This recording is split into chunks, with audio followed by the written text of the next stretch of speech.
Hello, everyone, and welcome to another elite episode of the Get Authentic with Marques show. I'm your host, Marques Ogden. On today's episode, we are joined by Mr. David Lindsay. And you know what? Let's bring him on down. How you doing today, David? I'm doing fantastic. Thank you, Marques. And coming all the way from Sydney, Australia, I'm pumped up and excited to be sharing this time with you. I love it, man. David, first question, my good friend.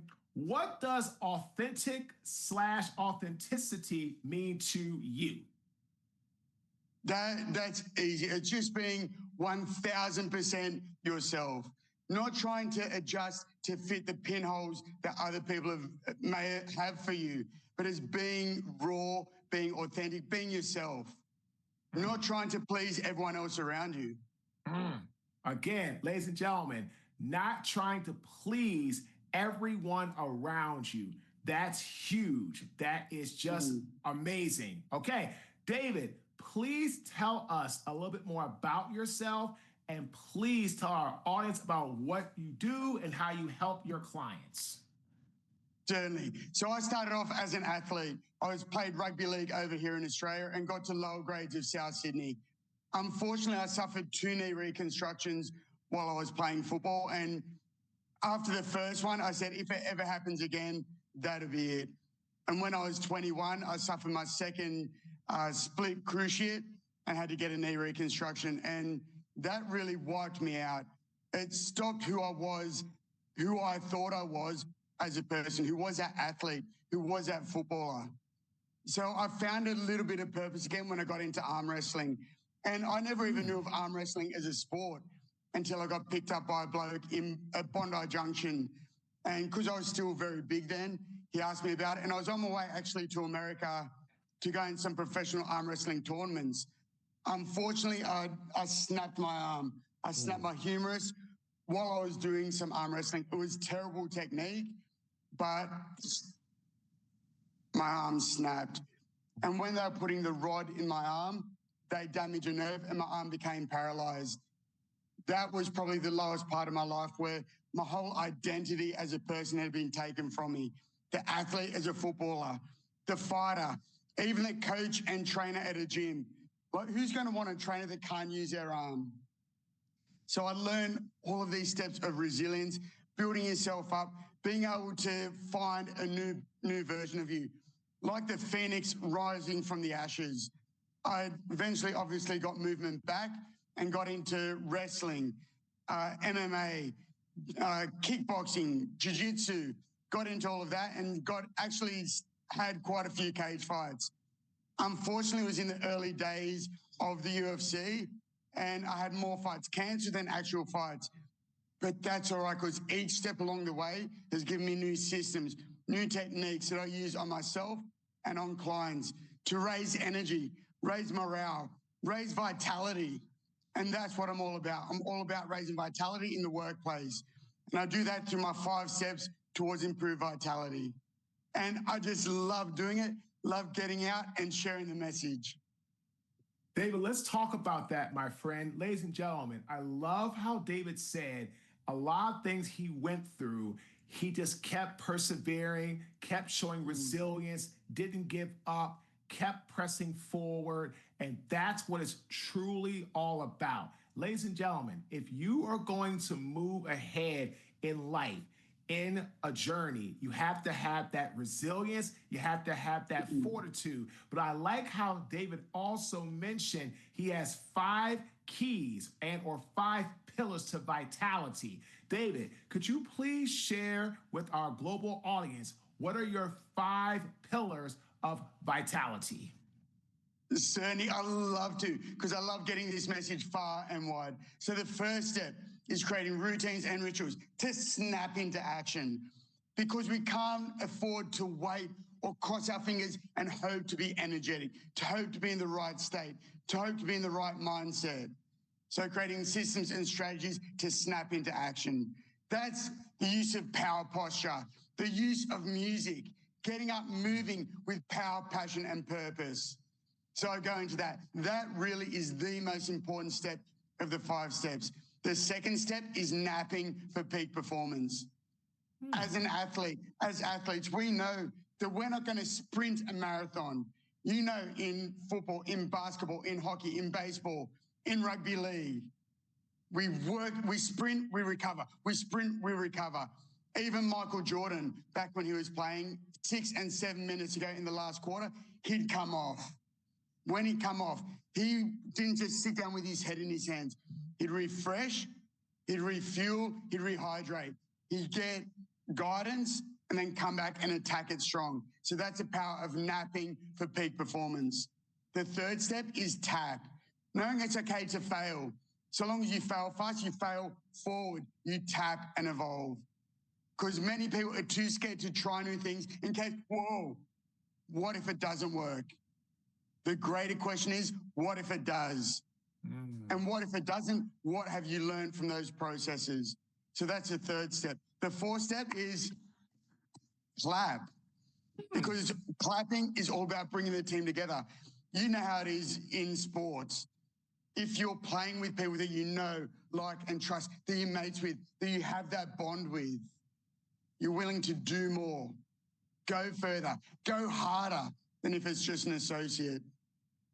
I know playing with teams at South Sydney, I played in some great teams, but we weren't the tightest of bond. And we didn't perform as well as when I had a not so good team, but we were playing for each other. We won championships when we had that bond, that mateship of playing for each other, caring for each other. And it's the same in the workspace. And the fifth step is recap, which is all about continuous, never-ending improvement in everything we do. Whether I'm coaching someone, whether I'm getting up and doing my 5 steps keynote talk, it's all about getting that little bit better each and every day. Not a ginormous leap forward, but just moving that little bit forward. And that's having a good, honest look at yourself, at your team. Yes, celebrating what did work, but learning from what didn't. How can I be a better guest on the podcast next time? How can I be a better speaker? How can I be a better coach to the people that I'm coaching and the companies that I'm working with? All about those little improvements. So that's a 5 steps towards improved vitality. Snap, nap, tap, clap, and recap. Ladies and gentlemen, I took note of something. You talk about, the snap, about the power, the passion, the purpose, understanding what it is that you really, really want.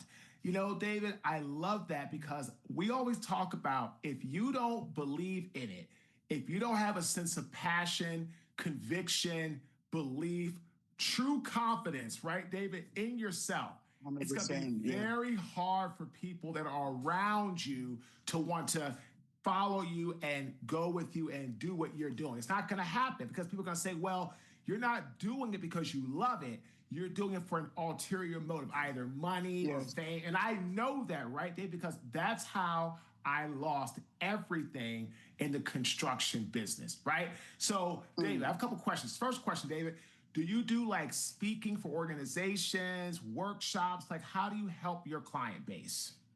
Yeah, I do. So it starts off with a keynote, the 5 steps towards improved vitality, where I do that. And I aim to not just motivate, but to activate.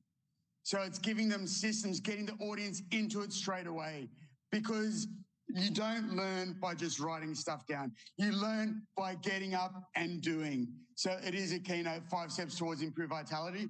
Then, as we all know, after you attend a talk or you've done a talk, you have motivation that spikes, but then it drops. So what I also do is for the next 5 months after that is I do a monthly check-in to remind people of each step. Remind them, are they doing their routines and rituals to snap into action? The importance of napping for peak performance, knowing how, when, and why to nap correctly. Tapping, really doubling down on the fact that if you're not failing, you're not really pushing hard enough. So getting people outside of their comfort zone. Then about the importance of celebrating, because people after an event, they're all pumped up and excited. Then the next day, the next week, they find themselves back in that rut. So each month when you have that extra touch point, it's that memorization, that reminding them. And then if I remind them for that 6 months, by then it's become a habit. And they see the improvement, not just in themselves, but in their team, in their organization, and people really wanting to turn up. Because, when I've been to places and I walk in for the first time, you'll see people that have their blinkers on. Then when I go in afterwards, after 6 months, the energy in the place is just so different. People want to be at work. And when you want to be at work, you perform better. And when you perform better, you work better as a team. It also brings in the money. You have raised morale, productivity, and therefore profitability within the business. And I just love going in and seeing the changes that I get to make. David, I tell people I'm a speaker, right? So that answer totally aligns with what we do a lot of the times. People bring us in for a keynote, right? And then from there, when the keynote is done and executed and crushed and performed well, it leads to other things. So my next question, on top of just keynotes, right, David, do you have anything else to sell? Do you do workshops? Do you do trainings? Do you do coaching? How else do you help your clients after you deliver an amazing keynote? Yeah, so it is. It runs in to the consulting, the 6-month program that I spoke about. And on top of that, I also, with Phantom Leap Education, we run a program where it shows people how to present with confidence. Because it doesn't matter whether you're presenting to a boardroom, whether you're presenting to your team, or even to your family. Having systems and strategies where people know how to communicate effectively, that raises their confidence in you. And again, that's all part of the teamwork where it raises that morale. So I do one-on-one coaching, group coaching. I really like getting the group in together and getting everyone knowing their position, knowing their strengths, and knowing the specific role that they play in the team.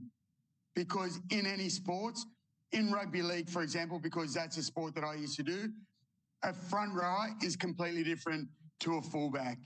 They've got a different build. They've got a different mindset. The same as a quarterback to a linebacker.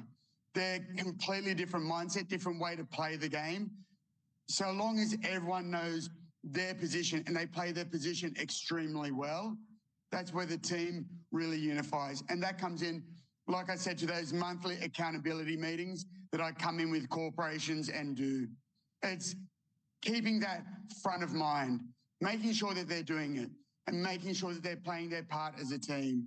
So yes, I do one-on-one coaching, I do workshops, and I do constant catch-ups, like I said, for the 6 or 12 months after, depending on the program that they specifically want.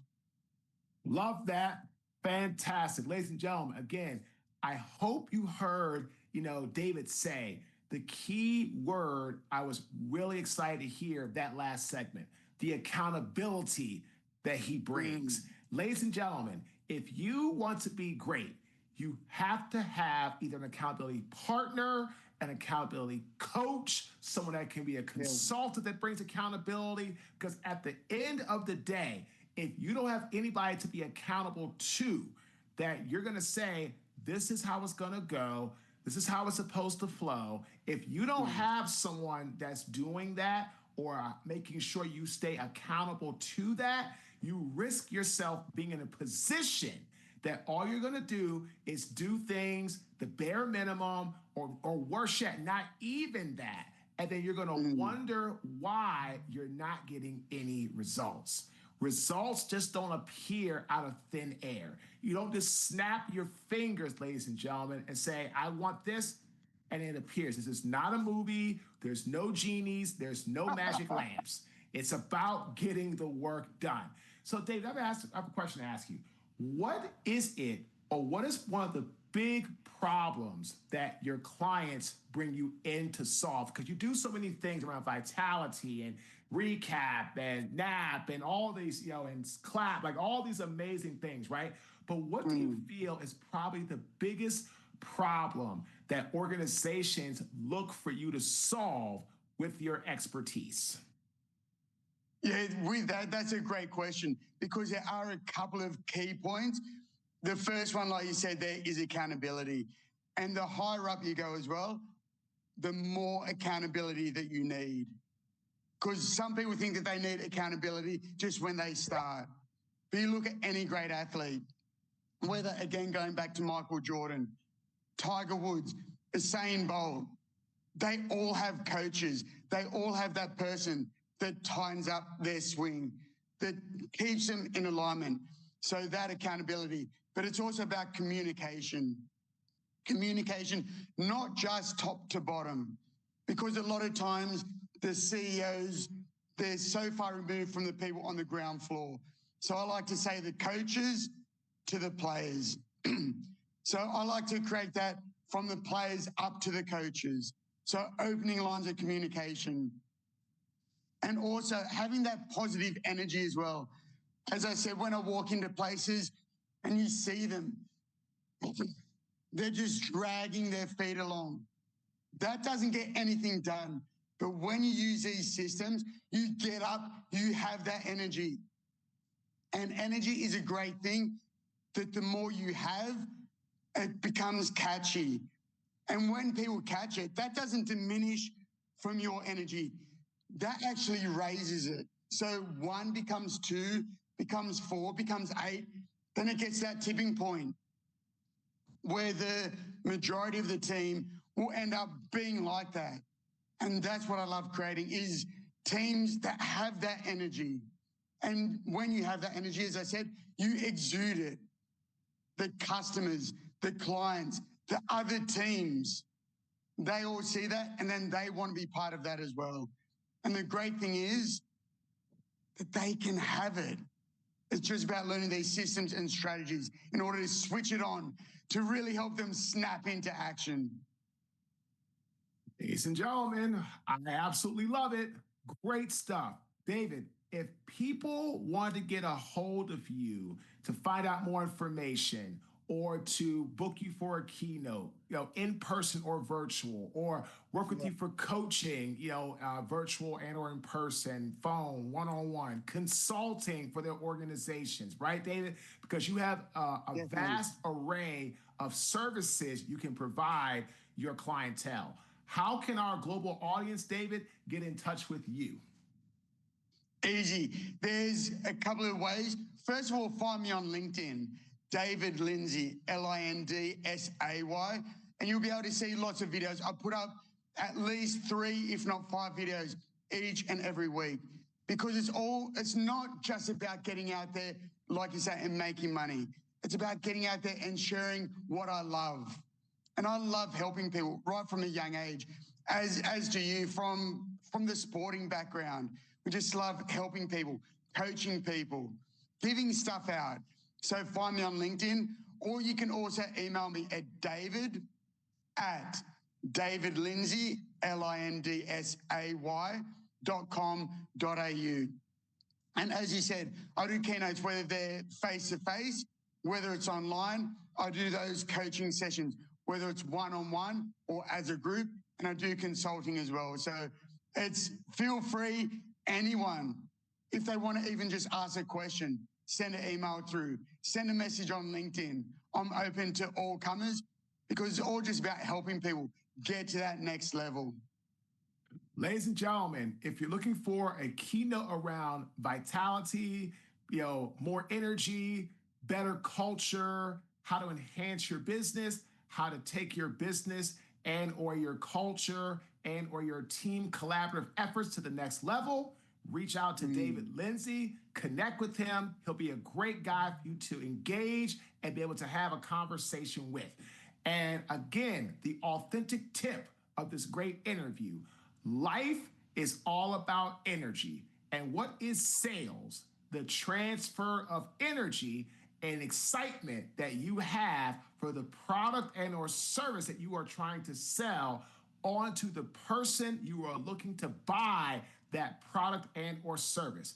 If you are excited about it, if you have high energy and you can have that person feel, and your energy is going to be passed on to them, it's like you are transforming what you believe, and you are having it go is the transfer from what you believe is great to them. So you're transferring your energy, your excitement onto them. The sale will happen. Again, my name is Marques Ogden. I am the host of the Get Authentic with Marques show. Thanks for tuning in. Have a fantastic day.